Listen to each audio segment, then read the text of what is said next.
Right, so are we still yeah, we are. Right, lesson 2 on the ecosystems unit. So last lesson we looked at variation, we looked at inherited versus environmental variation, and we looked at continuous versus discontinuous. Today we're going to take it a little bit further, and we're going to look at adaptations that some animals have, generic adaptations for predators, prey, and plants. And then we're going to describe how inherited variation is caused. Why are we different from our brothers and sisters if our parents are the same? So we'll start with this first one. And again, shouldn't be too long a video. Now, on any kind of assessment you might get for adaptation, you could be given any animal whatsoever and asked to suggest how it's adapted for its environment. We can't predict what animal you're going to be given. So I'm going to talk to you generically, what if I look at an animal that is a predator, what tends to be the adaptations they have? If I look at an animal that's a prey, what tends to be the adaptation that they've got? So we'll start with a polar bear.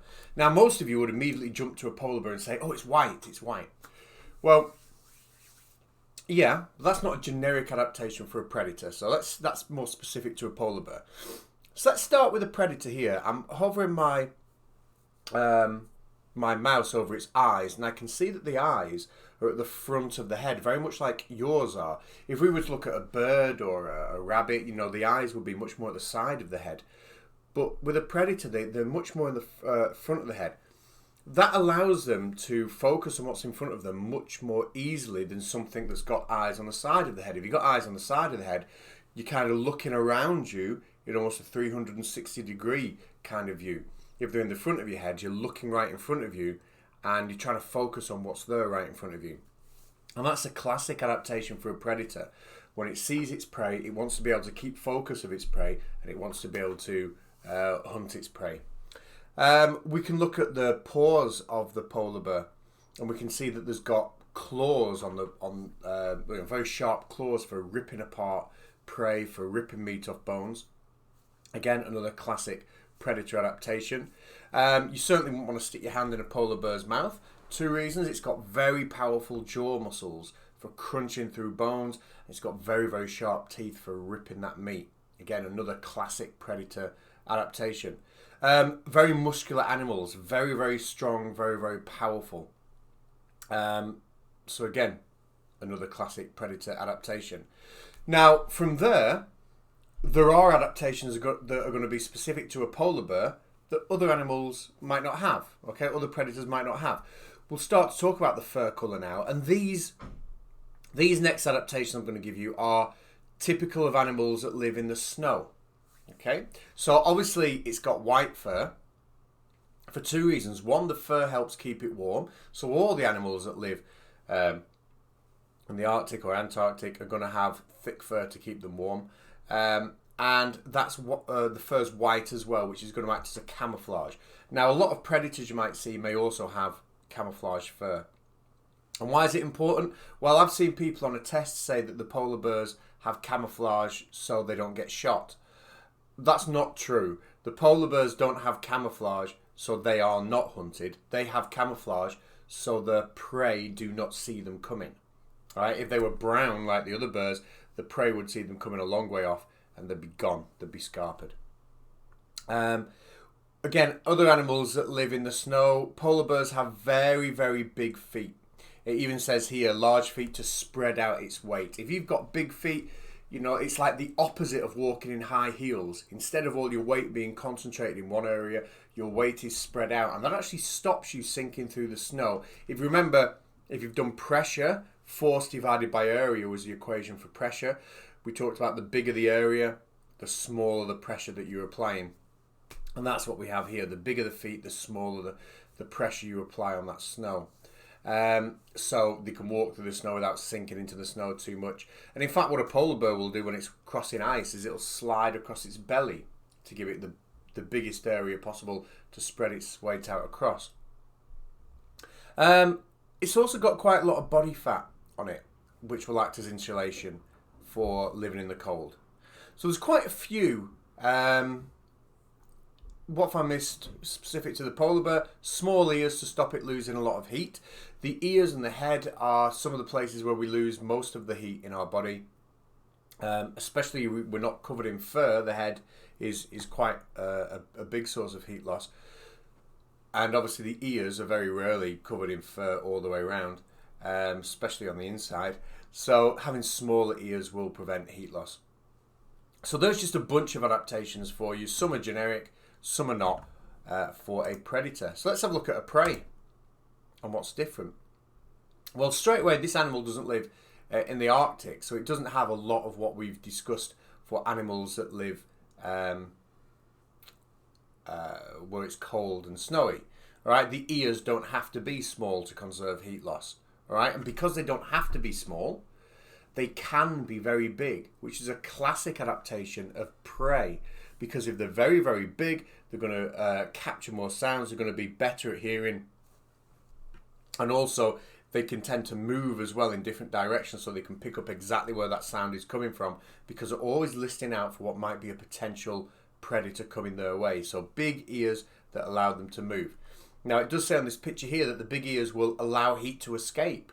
All right, if we live somewhere very, very hot, then big ears are really useful for allowing the heat to escape. The polar bear doesn't want it to escape because it lives where it's very, very cold. But if you live where it's very, very hot, then we might want the heat to escape so we don't overheat. And big ears will also do that. Let's look at the eyes of the prey. The eyes of the prey are on the side of its head. We talked before about that allowing an almost 360-degree vision. You know, look at a pigeon when it lands in your garden next, or a rabbit when it, next is wherever you might see a rabbit. And you will see that they have the eyes on the side of the head, which gives it that 360-degree vision so it can see a predator coming. Now, what else is usual about predators? They're usually not very big, okay, which is why they're hunted by bigger, stronger animals. But because they're not very big, they can be very light and very fast. You know, look at the muscles on the back leg of this predator here, and it says, you know, it can run up to about 70 kilometers per hour. So they can be designed so they're extremely quick, and I think we obviously all know that is so they can get away from the predator. And if we look at the fur color of this predator, it sort of blends in with the ground that it stood on. If it was in amongst the bushes and the trees, it will blend in a lot more. So prey do tend to be camouflaged, even more so than predators, I would say, because obviously the more camouflage you are, the less likely you are to be eaten. So just a bit of a sum up, they tend to be smaller, they tend to be lighter, tend to be very, very fast with powerful back legs, good sense of hearing, eyes on the side of the head so they can see 360 degrees. Typical characteristics of prey. Now, plants are a little bit more complicated because they are just so varied. But one that does come up a lot is the cactus. All right, and it is worth learning these adaptations of the cactus. The cactus is such an important plant because it's so successful in a very harsh environment. You know, it grows pretty much where there's very little rainfall, very little water. So it has to find a way to conserve it. The first way it does that is it doesn't have any leaves. All right, leaves on a plant act like sort of, if you like, the big thin ears on an animal that might be considered prey, right? That big wide surface area causes loss, but in this case loss of water. So we get rid of the leaves for the cactus and it saves a lot of water. It's got very thick stem where any water that it does pick up is stored, it's kept for as long as is needed. Now, of course, animals in that environment are going to want to eat a cactus to get to that water.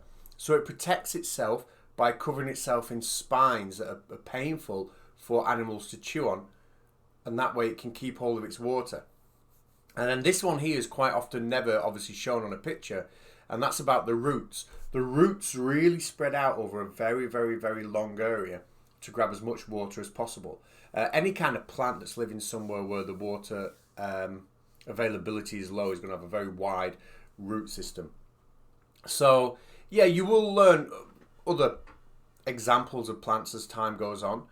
You'll learn about even carnivorous plants like the Venus flytrap, but they are extremely varied, and this is a good place to start.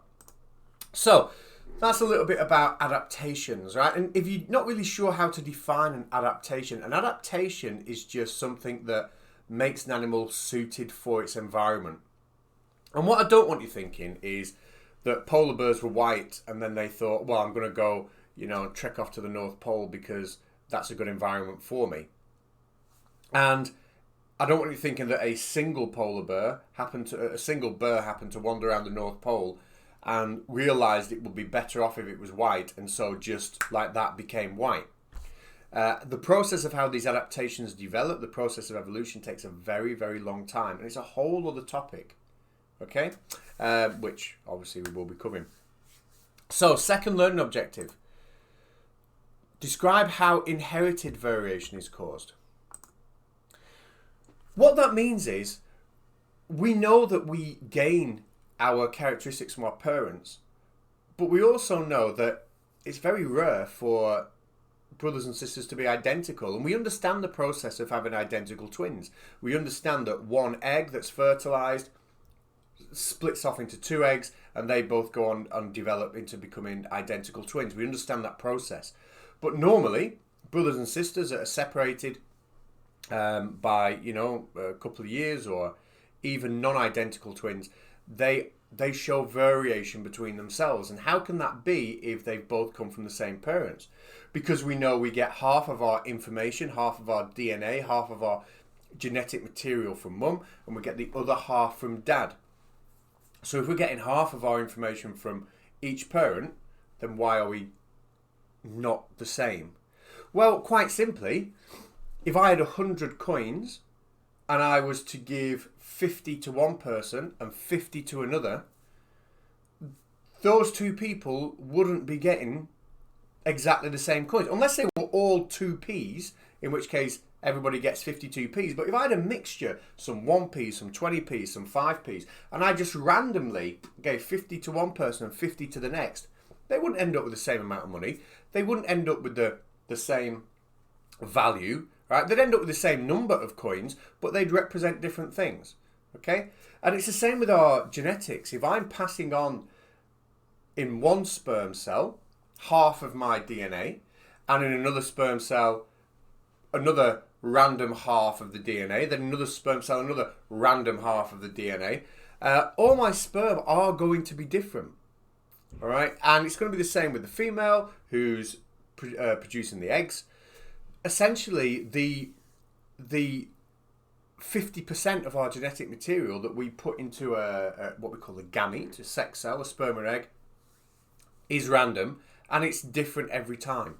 And that's why we're different to our brothers and sisters, because although our brothers share 50% of their DNA with dad, and so do we share a different 50%. All right, there's going to be some overlap, there's going to be some difference. But ultimately, the point I'm getting is not all sperm are the same, not all eggs are the same. And that's why brothers and sisters aren't the same.